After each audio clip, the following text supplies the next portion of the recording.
I found a bottle of women's lubricant in my husband's bag. I didn't scream. I didn't cry. I didn't even ask him why. Instead, I replaced it silently, precisely, with a bottle of 502 glue. It was 2 in the morning. The new nanny had just been rushed to the ER. Jake was in the shower. And I had finally dozed off when his phone vibrated again. Buzz, buzz.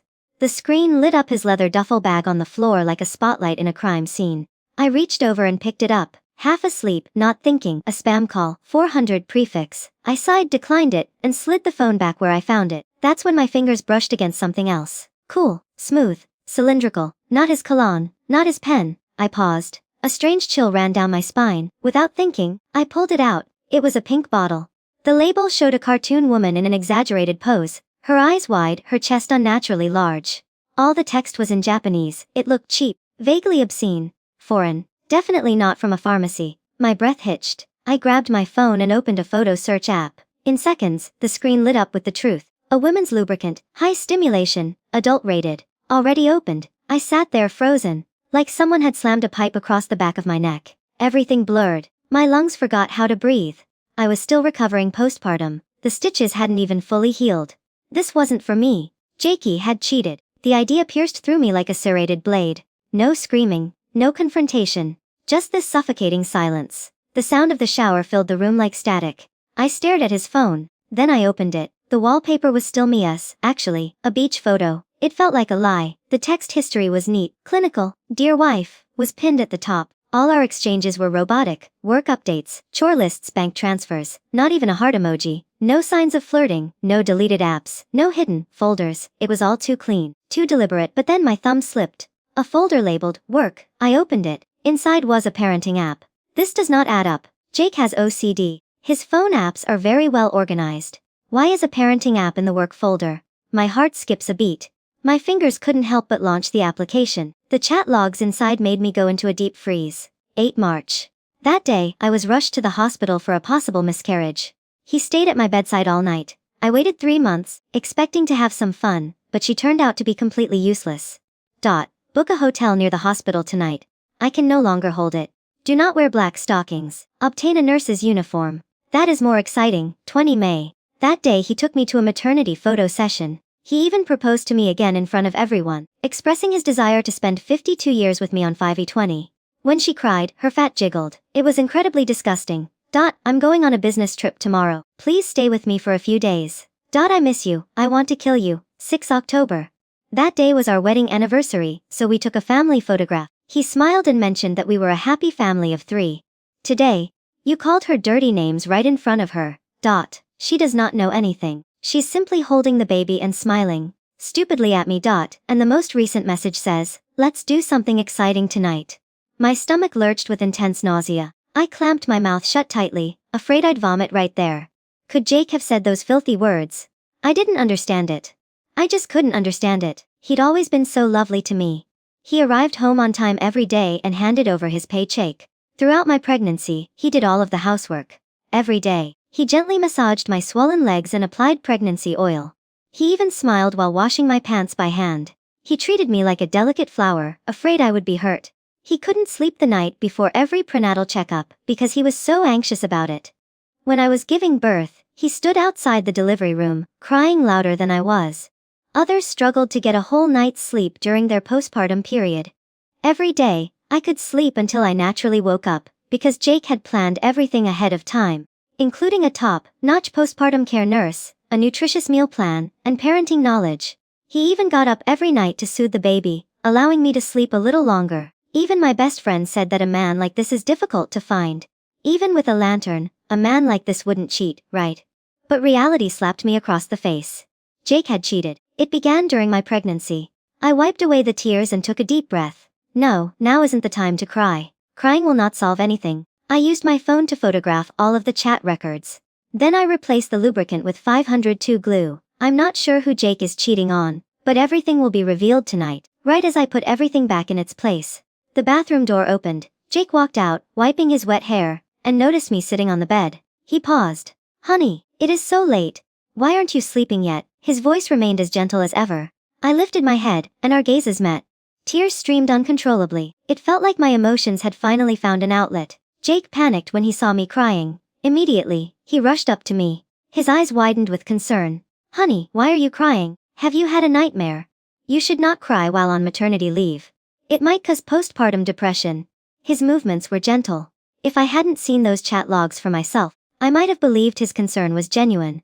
It turns out that rimmed eyes can be used to portray love convincingly. I stared at him, my voice trembling. Husband, I had a dream you were cheating on me. Jake paused for a moment, then laughed softly and wrapped his arms around me. Silly dreams are the opposite of reality. You should have imagined I had died, but I forced myself to ask him in a playful tone, Honey, I'm fat and ugly now.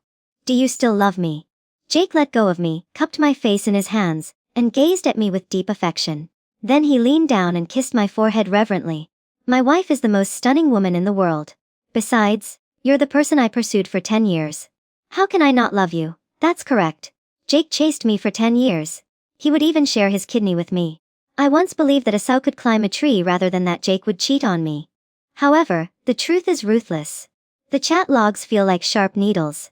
They pierce deep into my heart, making me bleed. I looked into his eyes and said each word slowly.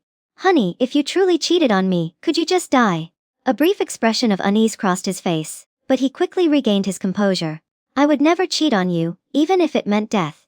I finally smiled. Jake, you mentioned it yourself. Those who betrayed true love deserved death. Jake also smiled. He reached out and ruffled my hair, his tone light. That is better. My wife looks best when she is smiling. Jake handed me a cup of hot milk. Wife, drink some milk. It will improve your sleep. As I took a small sip of milk, I set the cup down and furrowed my brow. My husband, Buddy, appears to be crying. Check on him. Jake did not suspect anything and turned to leave the room. I quickly poured the milk down the sink, watching the milky white liquid wash away with the water. I sneered inside, which is why I slept soundly until dawn. When Jake returned, his gaze swept over the empty milk cup, and a glint of excitement appeared in his eyes. He walked over to me, gently patted my shoulder, and spoke quietly. Honey, Buddy is sleeping well. Do not worry. I nodded, fainting sleepiness and a yawn. That is good. I'm tired too. Let us go to sleep. He smiled and reached out to turn off the bedside lamp. Resulting in complete darkness. I closed my eyes and breathed steadily, as if I were already in deep sleep. Midnight. Jake gently tapped my face and tentatively called out, Honey. Honey. I closed my eyes and pretended to be asleep. I began snoring softly. Jake paused for a moment. He seemed to be checking to see if I was sleeping. Then he got out of bed quietly, moving slowly, afraid of waking me up. After making certain he was gone, I opened my eyes to check the time. It was 100 a.m. and Jake was going all out to meet his lover. At this hour, I picked up my phone, stood up quietly, and followed him almost to his destination. I would soon have the evidence. To my surprise, Jake did not leave, but instead turned and entered the guest bedroom. The guest bedroom was Buddy's room. My heart skips a beat. Could tonight's test have persuaded Jake to change his plans? The next second, I realized Jake was far more despicable than I had anticipated. I assumed you weren't coming tonight. You're very bold. Are you afraid she will find out? A woman's voice emerged from the bedroom. My heart skips a beat. I could barely breathe. It was Sophie, the nanny. Sophie was the nanny Jake had chosen for me. She always dressed simply, tying her hair back in a low ponytail and rarely wearing makeup. Despite being around my age, she was always cautious in her actions and words, aside from caring for me and my buddy. She stayed in her room as much as possible to avoid contact with Jake, so I never even thought about her. The sound of clothes wrestling snapped me back into reality. Jake's voice was full of impatience, like a hungry beast. She is sleeping like a log yinging. Allow me to touch her. I can no longer hold it. Sophie's tone was slightly uneasy. I faintly heard her say, what if you've been cheating? Is she suspecting anything? But Jake didn't appear to care. His tone was utterly confident, as if he had complete control. Don't worry, she trusts me. I climb into your bed every night and she just feels sorry for me working. It's so hard. You are so bad. Sophie's voice softened, tinged with moans. Don't you just adore my bad side? Their conversation felt like a dull knife. Each word pierced my heart. It hurts a lot. They dared to do this in my house, right next to my child. Doing something so disgusting. I wanted to rush in and stab them both. But reason warned me not to act rashly. Are we going to try that today? I am scared. Do not worry. I applied oil. It will not hurt. Sophie's voice continued to sound hesitant. Jake suddenly became enraged. I didn't mind that you slept with so many people. What's wrong with granting my one small request? If you are unable to do it, I will find someone else. No, I can handle it. Sophie gave in. She twisted her body to please Jake and be good. Relax. I'll assist you in applying it. Jake was eager to start. Sophie obediently lay down. Jake poured the whole bottle of lubricant into the container. It hurt a lot. Sophie was unable to help but scream in pain. Please bear with it. This is a strong stimulation type. Pain is normal. Yin, I'm coming. Jake seemed excited. He pressed down directly. A sudden, sharp scream echoed throughout the house. Oh, Jake, what did you put on me? Why are we stuck together? Sophie frantically twisted her body, attempting to break free, but it was too late. The 502 glue was already in effect. Jake was also panicking, covering Sophie's mouth. Shoo, don't cause a scene. I too am stuck. WWW, hurry up and think of something. Sophie's voice was already full of tears. I am trying to think of something. Try hot water. Ah, it's ablaze. They tried for half an hour. Finally, they had no choice but to call an ambulance. The two of them were carried into the ambulance in an awkward position. I stood on the balcony, watching the ambulance disappear from view. I finally went back to the second bedroom. Buddy was sleeping soundly in his cot. He didn't know what had happened. I touched his little face and silently promised, "Don't worry, Buddy, Mom will protect you." Then my gaze shifted to the pink bottle on the bed. Good, they'd used it all up. Jake and Sophie didn't return until the following evening. Someone was holding his thigh. The other was holding his buttocks. They limped in, one after the other. Their posture seemed strange. I clenched my fists tightly, trying not to laugh. Where have you gone? Why haven't you shown up all day? I inquired, feeling slightly concerned. Jake's face turned uneasy as he looked back and forth between them, and he avoided my gaze. We were kept busy all day at work due to an urgent matter.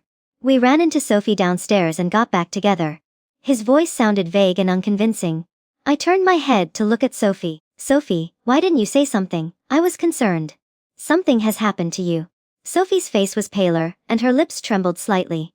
She hadn't found an appropriate excuse yet. She stammered, "Mission." Jake noticed this and quickly came to her aid. Sophie needed to attend to some family matters and asked that I take the day off.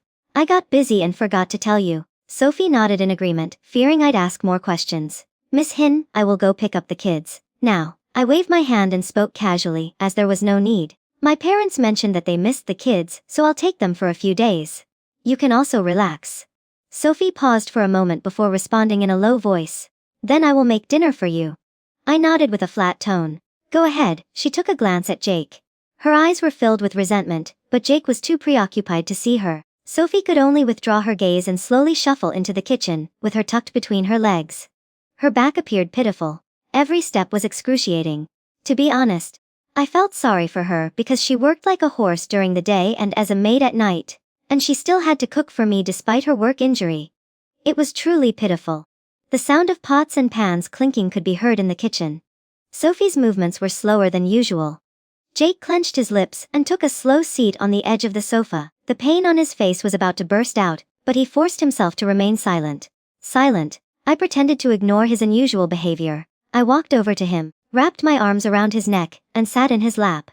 I swayed back and forth, saying in a playful tone, "Honey buddy, you're not home. We can finally spend some alone time." Jake's body stiffened abruptly, and his expression became grim.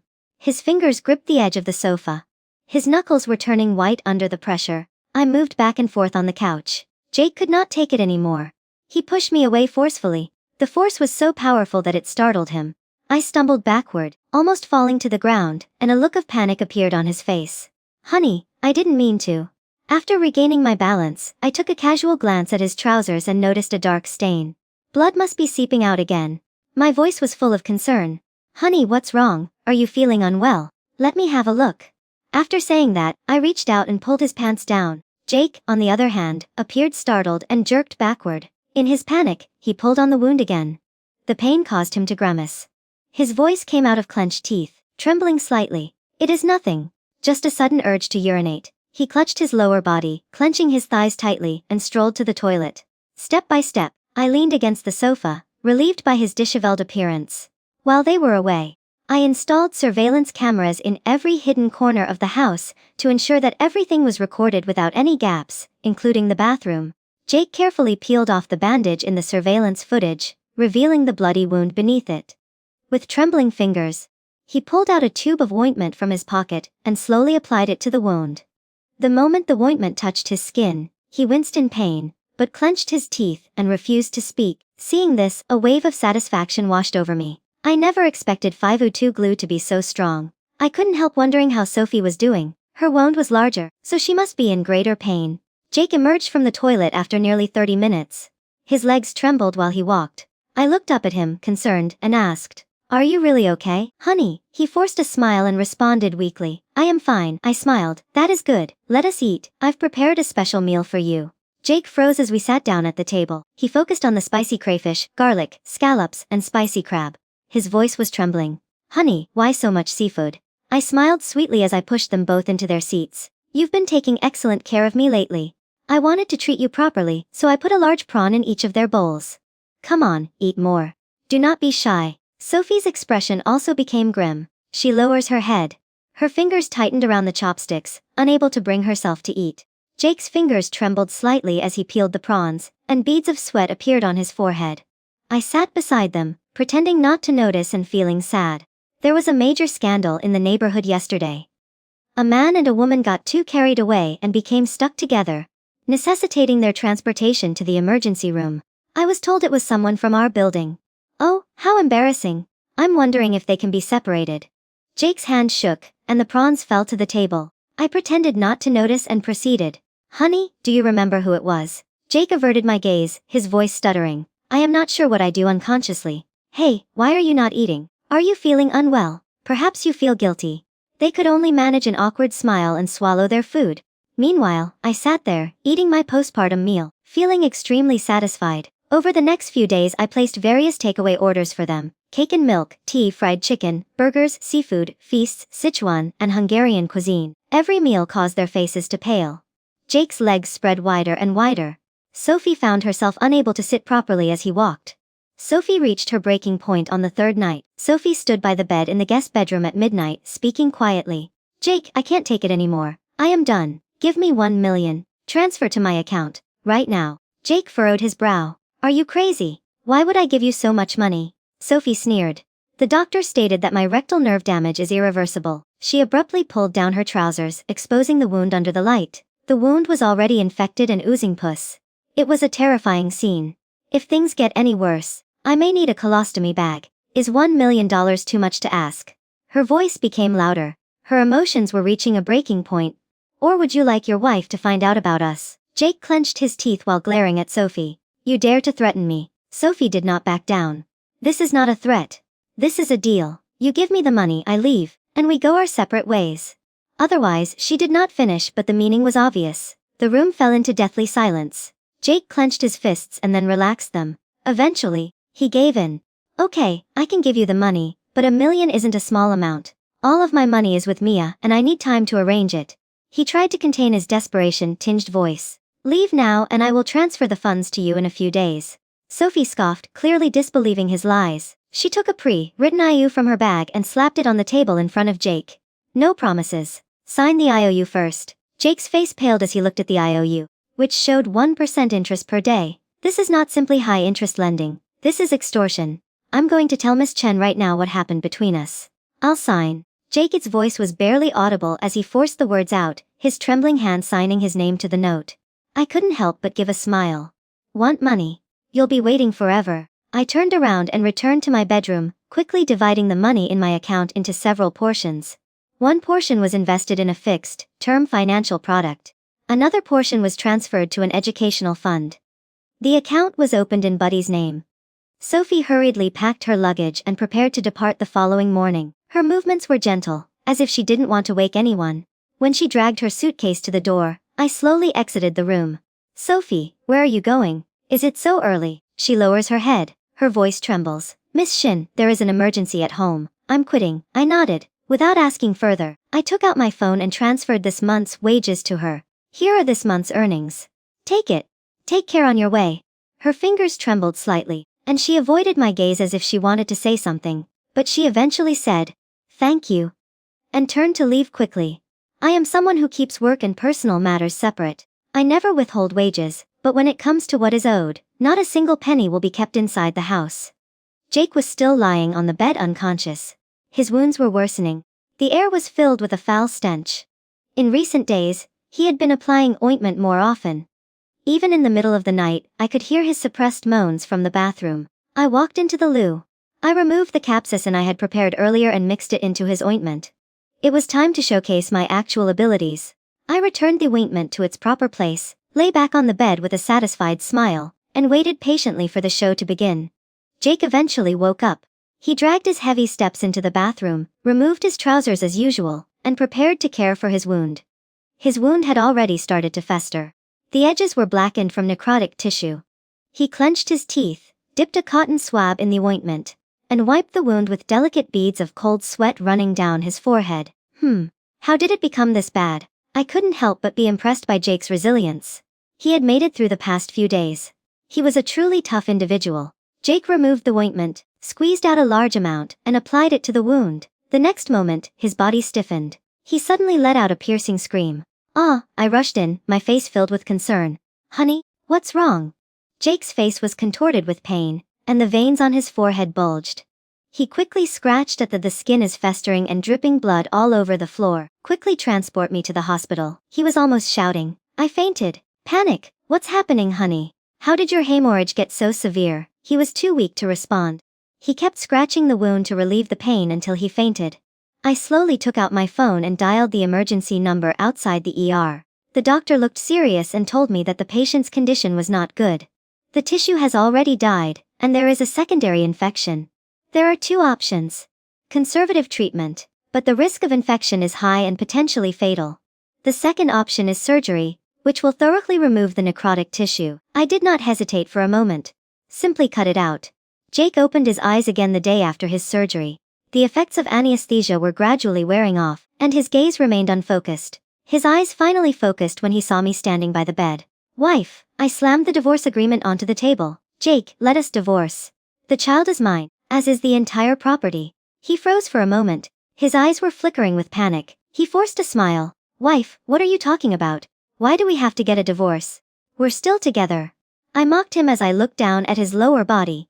"So the couple who were always together in the neighborhood were you, Jake, and you are cheating on me with my nanny." Hearing this, his face turned pale, and his lips trembled as he attempted to defend himself.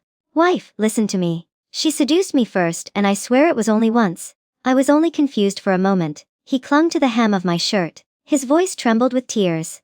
"I am fully aware that I made a mistake. I simply made a mistake that any man could make. Please give me another chance." I shook off his hand and signed the papers. "Do not make this any more embarrassing." Jake's tears fell. He gave me a feigned expression. His voice choked. "Honey, I genuinely love you. I cannot live without you. You are my life." When I didn't respond, he went insane, grabbed the agreement, and tore it to pieces. The shredded paper fell like snowflakes on the hospital bed. Jake's eyes were bloodshot, his voice hoarse. "I'm not going to divorce you. I would rather die than divorce you." He reached for my arm, but I dodged him. His emotions became even more intense. "Buddy is still very young. How can you bear having him grow up without a father?" "I swear I will never." "I believe you."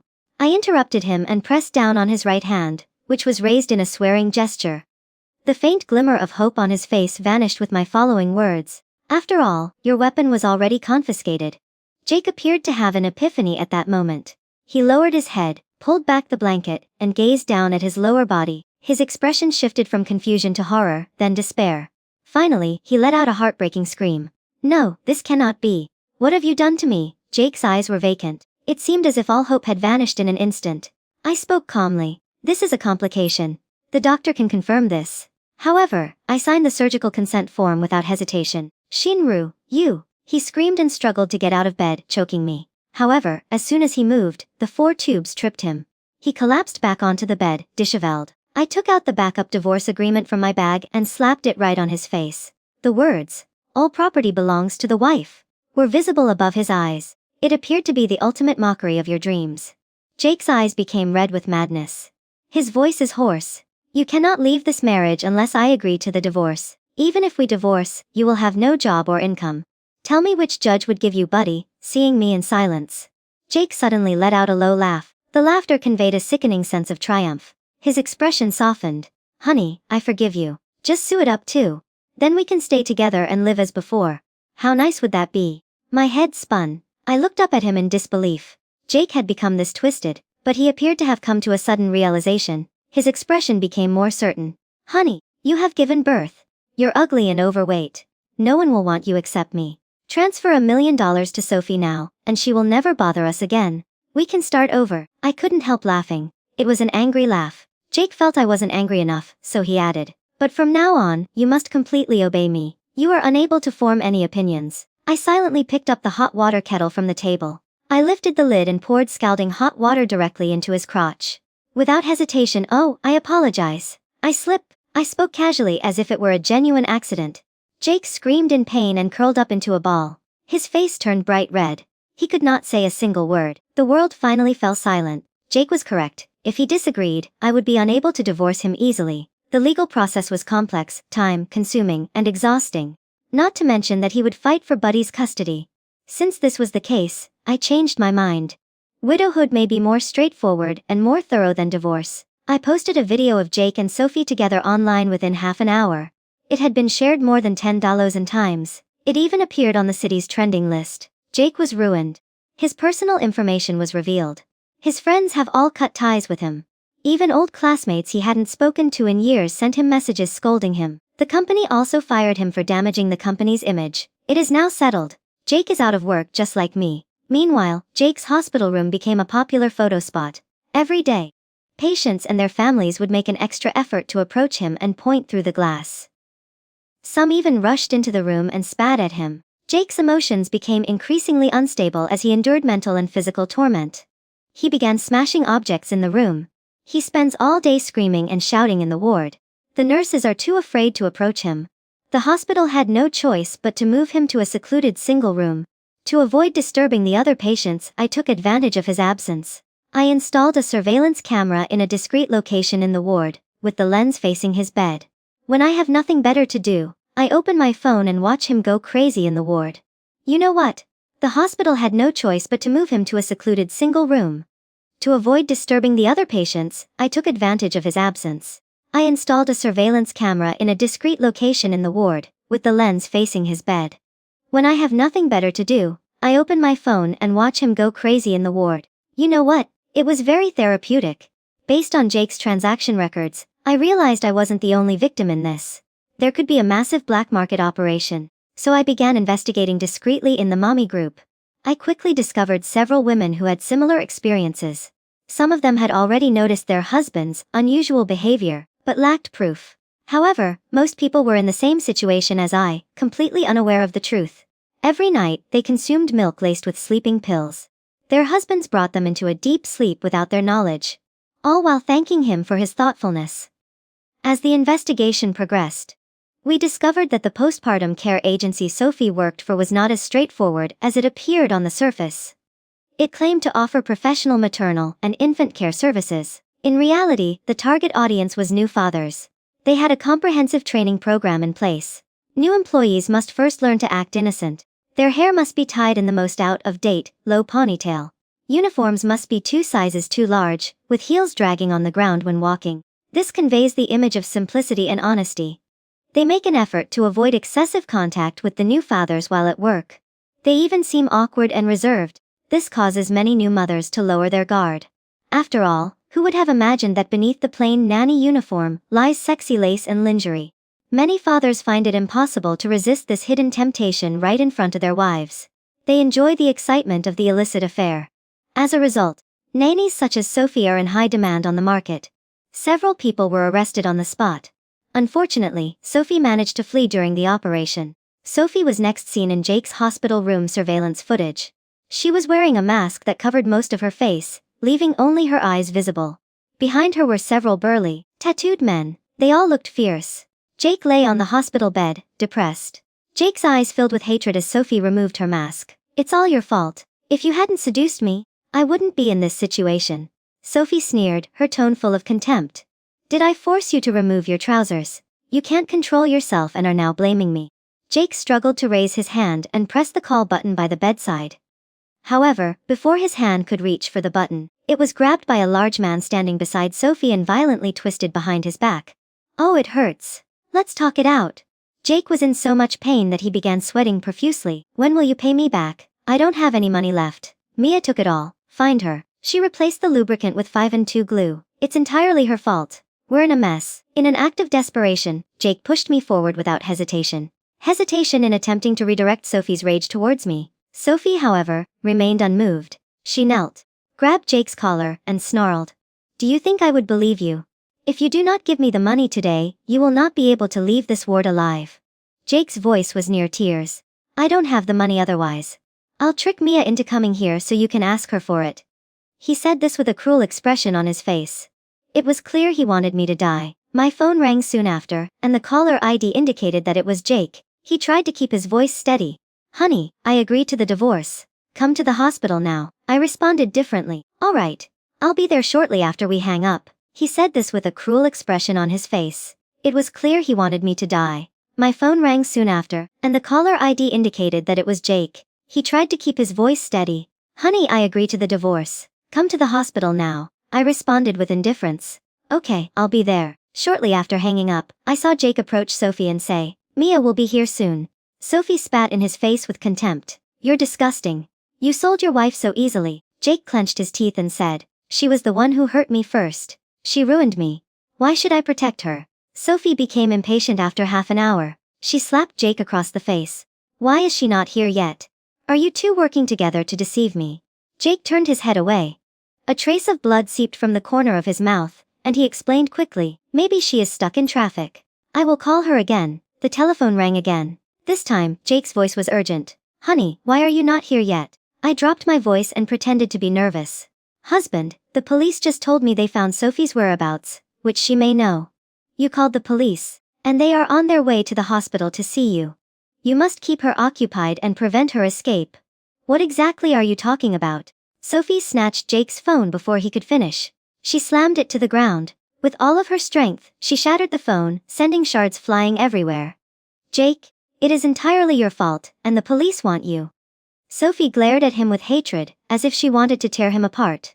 Jake attempted to get out of bed and run away, but was pushed back by the big man. His body crashed heavily into the hospital bed, makes a dull thud.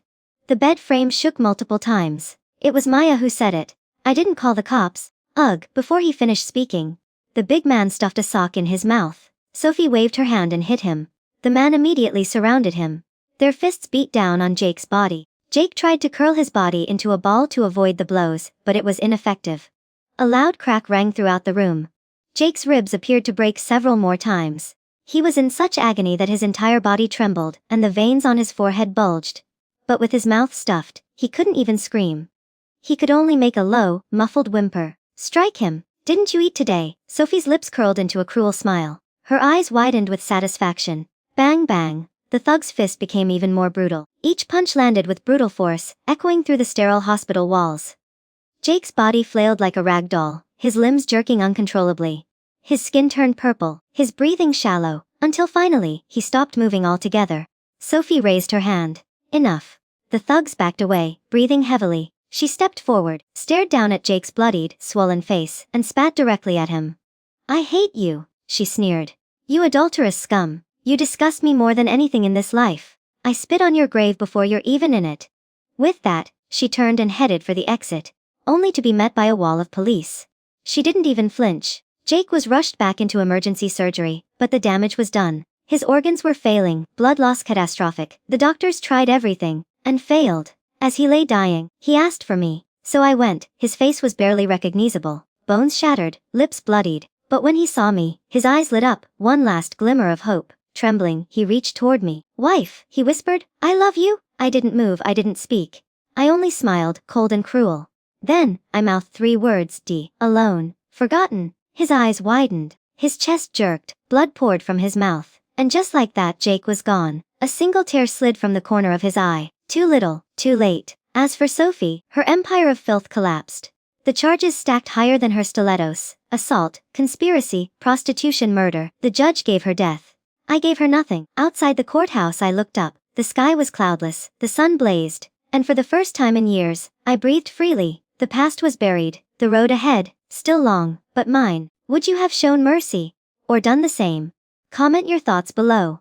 Share this with someone who needs a reminder betrayal has a price. And don't forget to subscribe for more stories where justice always finds its way.